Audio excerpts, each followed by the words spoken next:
si wajjin turan baay'ee dinqisiifatoo keetiif maal ibsita? ታዋቂ ኢቨንት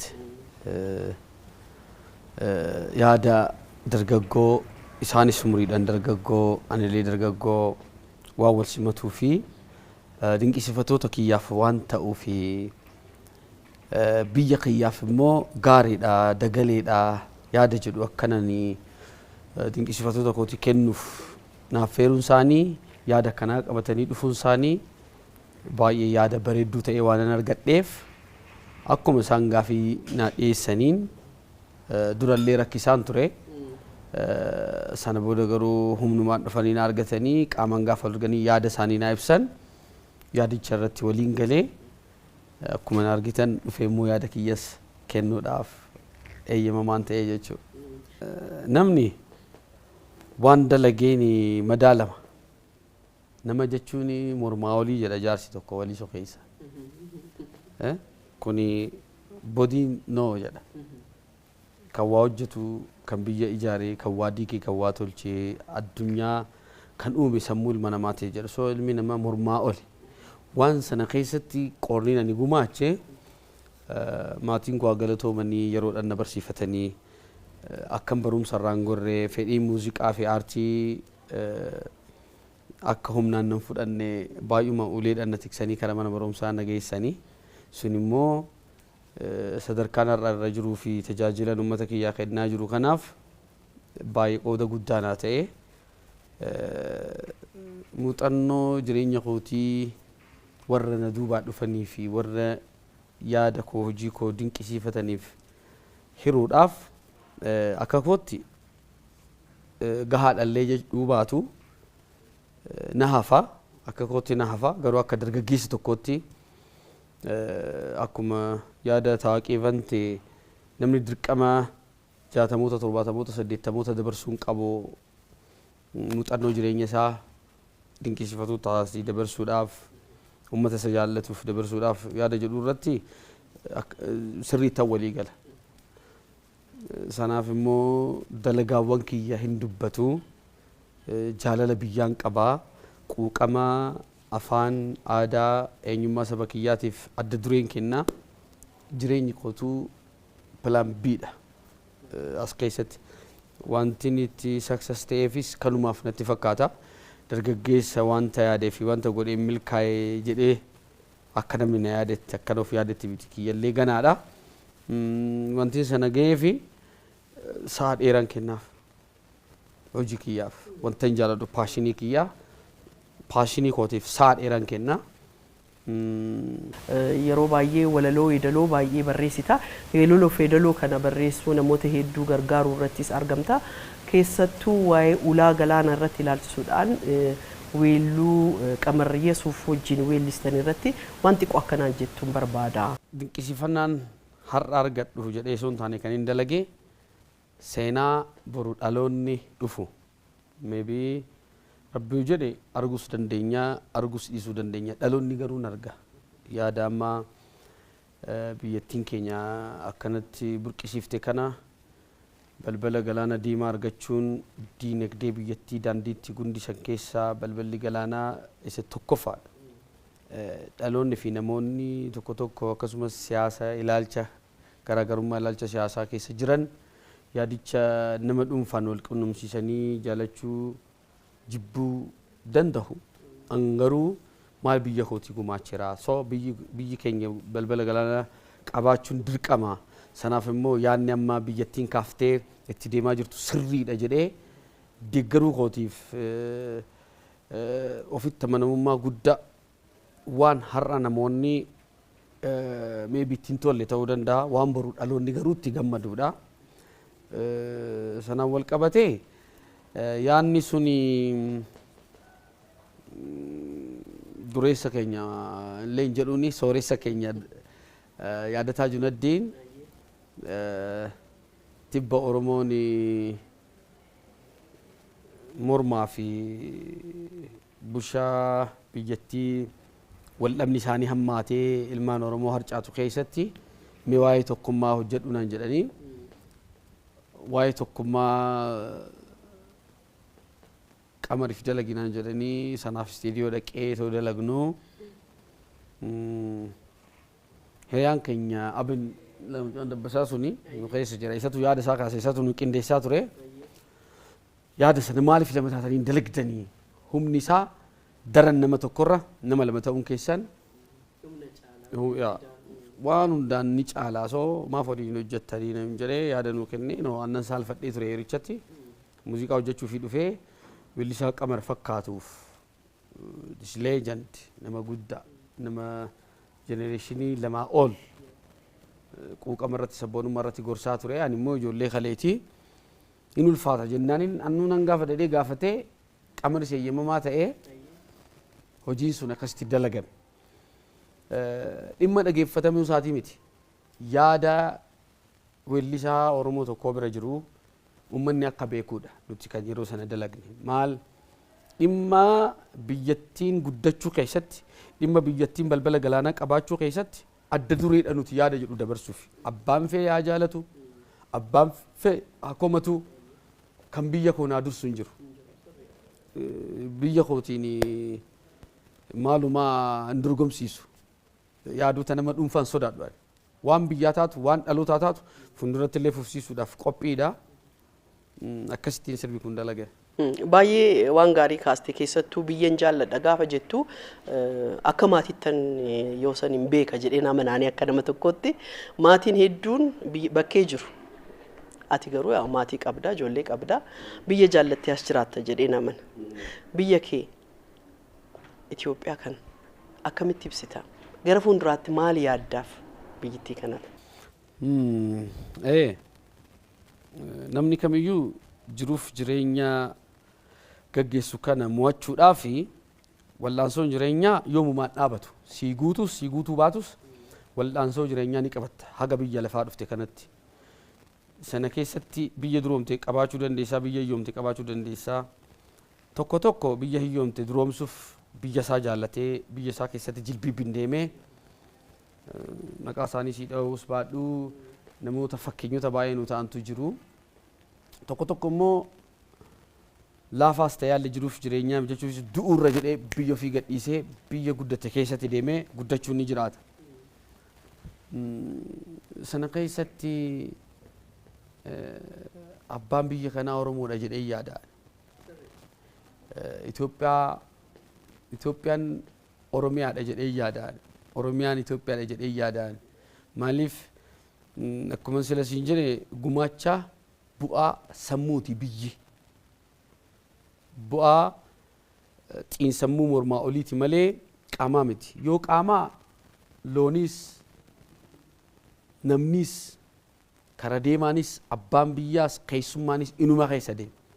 Garuu kan biyya kana jiraachise sammuu namoota abbummaan itti dhaga'ameeti. Sammuu namoota abbummaan itti dhaga'ameeti jechuun waanuma amma tibbana waggaa 8-9 as arginuu fi sana dura turan jechuudha. Jaalala biyyaa kan qabu maal hojjete? Jaalala biyyaa kan hin qabne maal dalage? Kan saamichaa dhufe maal dalage? Maqaa mootummaatiin dhufee taa'ee yaada jedhu kana gidduutti dhaggeeffattoonni ofii isaaniitiin murteessuu ni danda'u. So Itoophiyaa jechuun dhalattoota Oromoof Oromiyaa keessaa bahaniin biyya ijaaramtee as keessedha. Dhaloonni baay'een hin beeku seenaa dubbisee. Waanuma sooshaal miidiyaa kanarra hari'amuudha malee gama aartiitiin gama qabsaanii lubbuu ofii kennuutiin jaallan ta'uudhaan deemanii daangarra dhaabbatanii lubbuu ofii dhiiga ofii lafee ofii caccabsanii Hacaaluun dubbateera. Itoo daangaan Itoophiyaa gadi qotamtee jedhe itoo daangaan dachii Itoophiyaa gadi qotamtee lafee ilmaan Oromootu bahaa jedhe sun immoo ragaa biyya ijaaruu kana keessatti Itoophiyaa jiraachisuu keessatti waan seenaadhaaf nu dursaniif seenaa barreessuudhaan waan nu dursaniif dursanii seenaa barreeffatan maal jechuudha beektee adamsaatu jira adamsamaatu jira haga leenci afaan baasee dubbatutti jedhan seenaa leenca adamsaatu haasa'amaa jedhan so jarris barruu argataniit carraa barreeffamaa nu dursa argataniit seenaa Oromoo xurreessanii akka nuti abbaa biyya kanaan taane Oromoo miti oromoo mitiyyuu nuun jedhan Itoophiyaa mitiyyuu abbaa biyyaa kanaa kan ta'e oromoo abbaa Itoophiyaa kan ta'e oromoo lafee isaatiinis sammuu isaatiinis lubbuu isaatiinis dhiiga isaatiinis abbaan biyya kana ijaare Itoophiyaa dhaloonni duubatti deebi'ee qorachuu hin danda'a garuu isin abbaa biyya kanaa miti oromooyyuu miti jedhanii maqaa nan jibbu sanatti maqaa oromoon jibbu sana nutti moggaasanii jechuudha sana jechuun waan afaaniif barruun ajjeeserra waan qawween ajjeeserra waan afaaniif barruun ajjeesetu irra cima wanti qawwee ilmi ga'eessin du'aa dhalataan hin dhalata beeyte waan barruun ol kaa'e garuu yeroo hunda dhalootatti ajjeesaa deema. Atii fi Galaanaan sirba wayii sirbitaniittu isa akkamitti ibsita? Ani jibbiinsa weellisichaa jibbiinsa namoota sadii gariinii fi wantoota yaanni sammuu isaa deeggaruu sana yaadxiin sammuu ni deeggaruu sana mormuu karrayyuu caala biyya waliin qabnu kana ajjeesuu isaatiif itti gaafatamaadha jedhee namana biyya jirtu itoo biyyi jiraachuu baattee ani ifate hafuuran baafan itoo biyyi jiraachuu baattee manni muuziqaa manni hoteelaa namni deemu namni galu namni bahu namni dalagu jiraachuu hin danda'u akkuma biyya kamuu biyya tokko keessatti namni du'uu danda'a biyyi gaafa guddattu namni misooman ka'uu danda'a dureessi hiyyeessa mo'ataadha yeroo hunda miti biyyattiinis kanuma gaggeessite haafuuti immoo wanti biyya keenyatti adeemsifame waan nama dhuunfaadhaa godhame osoo hin taane hiyyeessota kaasee waan biyyaa godhame iddoon haara galfiiwwan addaraashni dalagaman biyyoo fi bareechuu marga facaasuun daandii haaromsanii tolchuun seeruma bara kana keessattuu jaarraa 21ffaa keessatti dhaloota biyya bulchuurraa eegamutu godhame sana namichi mormuu biyya akkamitti guddatti jedhee akka inni yaadu ani hin beeku inni duubatti guddisaa jira yeroo hunda duubatti farsa Itoophiyaa duubatti farsa so ani immoo funduratti hin farsu barbaada funduratti hin jiraachisa maaliif annan du'aa ilmaan kiyyatti darbaa ilmaan kiyyan du'u ilmaan kiyyatti darbaa biyya akkasiin jiraatti biyyi lafaa miti biyyi samii miti biyyi nama fi bu'aa namoonni waan dalaganiiti so yaada kana mormuun kiyyaa jibbiinsa namicha weellise sanarraa dhuunfatti qabuu osoo hin taane yaada isaan mormee sun immoo mirga kooti akkuma inni yaada hin taane facaase yaadni kee sirrii miti jedhee itti dubbachuun dirqama maaliif abbaan ta'e gaafa biyya kee ajjeesu noo biyyi koo jirti jettee jiraachuu qabaachuun kee lubbuun si keessa jiraachuu qofatu barbaachisa nama ta'uu kee qofatu barbaachisa sana jechuun namoonni siyaasatti fudhachuu danda'u maaliif kun yaada dhuunfaa koo eenyumtuu natti hin feene eenyumtuu nan gorsine miira fi jaalalan biyya abbaa kootiitii qabuuf karaan itti ibsadheedha karaa itti ibsanneedha garuma Weellisaa Galaanaa Garuusaas ani xumure uummata keetiif ergaadhuma maaliin si eegnaa yoo san ku ammaan booddee kana booda albama bareeddu Oromoo ni madaala jedhu tokko fidee dhufaan jira yeroo baay'ee dubbadheera hagumanni bareeduu fi uummata kiyya madaaluttan eegaa jira malee waan hunda xumureera qilleensuma eegaa jira qilleensuma akkana olii gadi bubbisu kana dhaabbata hin qabne kana gaafa sirrate albama kiyya nan gadhiisa kana fiin immoo Oromoon kamiyyuu inni baratu barumsa isaatti cimu inni listiroo xaraguu listiroo isaatti cimu inni siyaasa isaatti cimu biyya kana waliin qabnaa akka feenetti walaa morminu nuti ilmaan Oromoo akka feenetti walaa lollu akka feenetti walaa darbannu garuu diina tokko qabna mormaafis isa biyya bulchuufis diinni nuti qabnu sun immoo kan walooti isa xiyyeeffachuun dirqama inni yoomuu diina kooti ani eenyumaa deeggaruufi miti eenyumas mormuufi miti namni waa'ee biyya isaa haasa'e biyya keessaas biyya alaas waan dhimma biyya isaatii waa darbate anaaf nama jiraataa jiru nama akkanuma nyaatee jechaa jiraaturraa namni biyya isaatii yaada mormaas qabatee yaada biyya ijaarus qabatee anaaf sirri eenyumaan mormuun abbaa ta'e deeggaree abbaa ta'e mormaan jiru garuu yaada dhuunfaa kiyya irratti biyya kiyya eenyumtuu naan kennu eenyumtuu narraan fudhatu oromummaa kiyya eenyumtuu naan kennu eenyumtuu narraan fudhatu bakka jirrutti diinagdeedhaan haa cimnu nuti sabaaf sablammii biyya keessa jiran keessaa duubatti hafoodha karri nuuf haa banamu haa jabaannu ummanni diinagdee hin qabne yoomuu mo'amaadha yaada jedhuun qaba. Yoo sangaa nama akka malee cimaadha. Akka malee nama aartii keessatti ijoollummaa isaatii kaase namatti laffa'ee cimee as ga'edha. Nama gara malee immoo akka baay'ee gara laafessa. Akka namni ilaaluutu miti bataam haambiliidha. Gar malee akka addaatti nama badhaasa weedalootiin rabbi badhaase akka Oromoon goota cimaadha. Nama cimaadha akka Oromootti waan rabbi badhaase weedalooriin namarraa rabbi laa namaa kenna malee namni tokko lafaa kee argachuu hin danda'u. Nama hin haasaamneef namni hin dubbanneef namallee amma fakkeenyaaf weedaloo kana namni itti siqee yoo arge malee nama hedduuf kennaa oola. Qarshii malee kenna. Hin gurguru jechuudha. Sigalee nama cimaadha akka Oromootti nama qabnu keessaa nama jajjabeeffannuu qabnu keessaa tokkodha. Akkan itti siqee ilaalettis akkan beekuttis akka riyyummaa kiyyaatti nama baay'ee gara laafessa.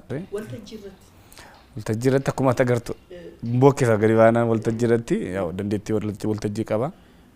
Yoo san akkuma beektu albama baaseetu hin ta'in waan xiqqoo hojjetetu uummata biraan jaalaltii guddaa argate jaalala guddaa argate uummata isaarraa kabajaaf jaalala guddaa argate amma immoo albama cimaa albama bareedduu qabatee karaarra ijaa dhufaa jira. Yoo sanirraa maal akka baratan barbaadu? Yoo sanirraa dhaloota dhufu kana maal akka baratan jaalala biyyaa nama biyya isaa hedduu jaalatu nama mirga isaa biyya isaa Oromoon biyya isaa akka ormaaf dabarsinee akka hin kennine nama yaadu akka saba waa'ee isaa akka namni baratu barbaada. Warri dandeettii addaa qabatanii sagalee kiloolee bareedduu qabaatanii dandeettii qabaataniitu beekamtii waan hin qabneef warri dhookatanii jiran yoo jiraate wanta nama sodaachisu hin jiru dhufanii yeedaloo gaafachuu hin danda'u hin kenna gara laafessa qarshii malee kenna. Rabbi namni dandeettii addaa qabu yoo jiraate isa sirbuun sagalee qabaatee walaloo yeedaloo kalaquun dandeessu fiduun dandeessu taanaan waan guddaa waan cimaadha. Innaa haa dhufanii haa gaafatanii waan nama sodaachisu hin jiru aartii Oromoo tokko kaffaa godhanii.